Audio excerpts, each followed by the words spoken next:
Hey everybody, back with another one. This is going to be a short video again. I just wanted to give an update. The engine is out, as you guys just saw in the last short video, and I've gone ahead and started doing some of the wiring, and I just got some other parts in to be able to test the IBR to make sure that it actually will work. And man, this is great. I'm so ecstatic. So let me show you what I've done with the wiring so far. You can see that this is and excuse my ghetto setup, I've just got the factory battery that came out of the ski setup over here to test some of the wiring out, but that is some 3/4 inch square tubing, aluminum, that I put there where the factory brackets right there used to be for the factory air box. Stainless hardware, and then a $9 cutting board from Sam's. That worked out really well. And then that is the airbox delete kit for the 325, 300, 230, like all the newer ST3 and T3R holes.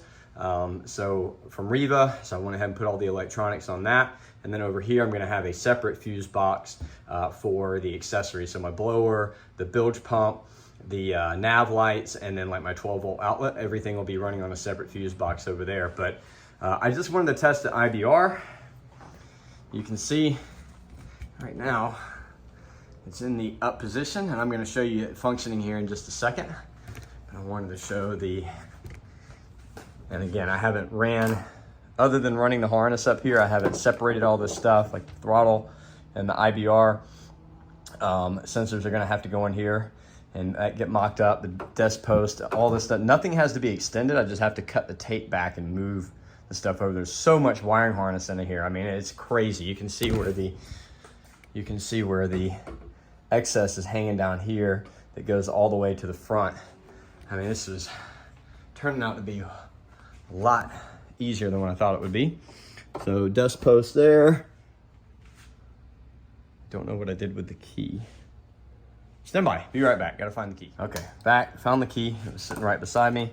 See if I can put this on one hand. And we'll go ahead and hit our start button down here.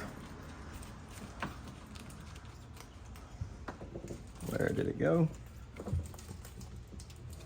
There you are.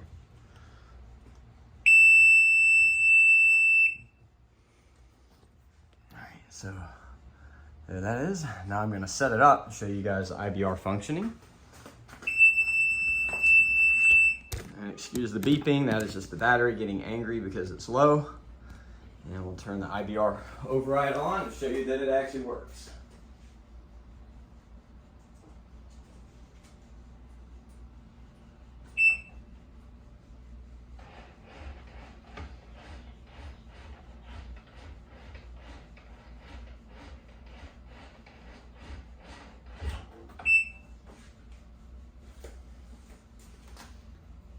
So there's in the down position.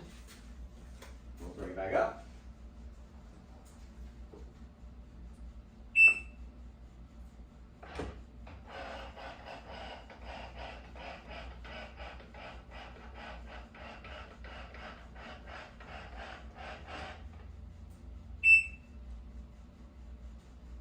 Bring it back down one more time.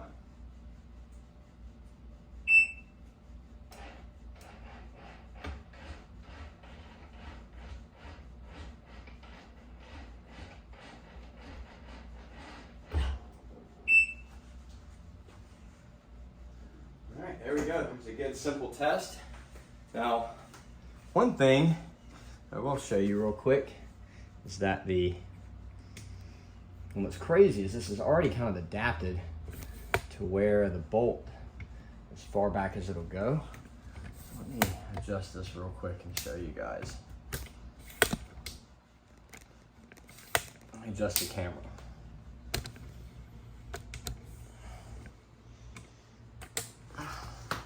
So there's our bolt right there that connects to the IBR arm.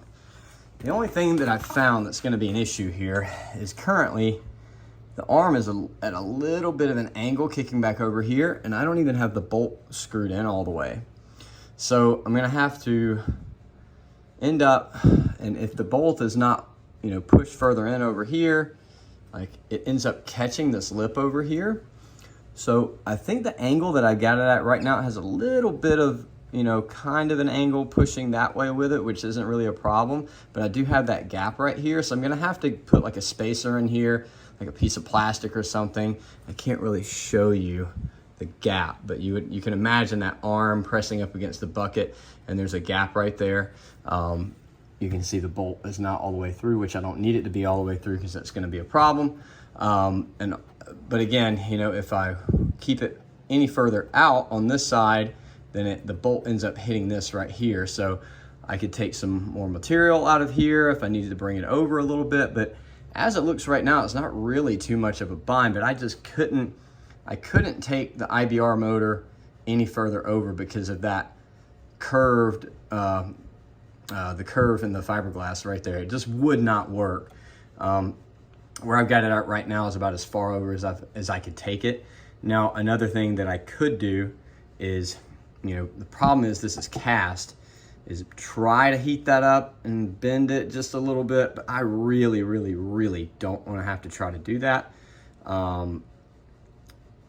Yeah, I mean, I'll have to figure something out, because if I screw this all the way in, it's just gonna end up binding, and I really don't want it to have, you know, side load on that rod as it's trying to pull that up. It can, you know, be difficult on those gears inside of there, and definitely want to have a prolonged life on the IBR module because those are very expensive. But I mean, all this kind of worked without doing any measurement whatsoever. I kind of winged it and just kind of guessed exactly where that needed to go before I even had this bracket. And then, you know, like I said in another video, it looked like the IBR4 arm would be the one that needs to work on here, not the IBR3. So I'm gonna look at some options here of, you know, what I can do. I really honestly think getting a little bit longer of a bolt, putting a spacer here, and grinding this metal off right here. That way this can kick over and be perfectly straight is gonna be the best way to go for it. So, but that's all I got now. Hope you guys are really enjoying this. I mean, this is exciting. I'm so stoked to see that dash up there. And I mean, this looks like it's gonna be just absolutely killer once this is sitting in here, riding along and checking out the new dash on it. It's gonna be cool. And I'm gonna have to cut this plastic out here so the wiring harness can sit in the middle. And then, like I said, I'm gonna have a custom bezel made for this to snap into. But yeah, that is all I got. Hopefully, again, you guys are enjoying this video and all the other ones that are coming with it. And yeah, man, I'm so stoked. Stay tuned, guys. It's gonna be a fun journey.